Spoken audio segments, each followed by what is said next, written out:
चाहते और उन्होंने बताया कि मुसलमान अभी हमेशा आज़ादी के लिए जद्दोजहद करता है,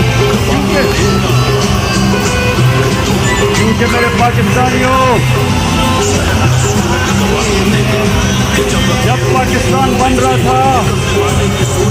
तो एक नारा था, पाकिस्तान का मतलब क्या,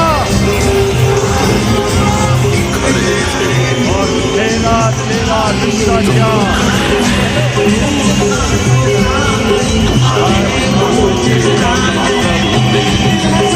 ये मेरी कौम के गौर से सुन लो, मैं तो आगे आपको बताने जा रहा हूँ हमने कैसे मुकम्मल तौर पे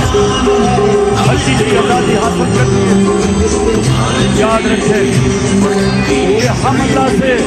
जब कलमा पढ़ते जो अल्लाह से वादा करते हैं, तेरे अलावा हम किसी के सामने नहीं झुकेंगे,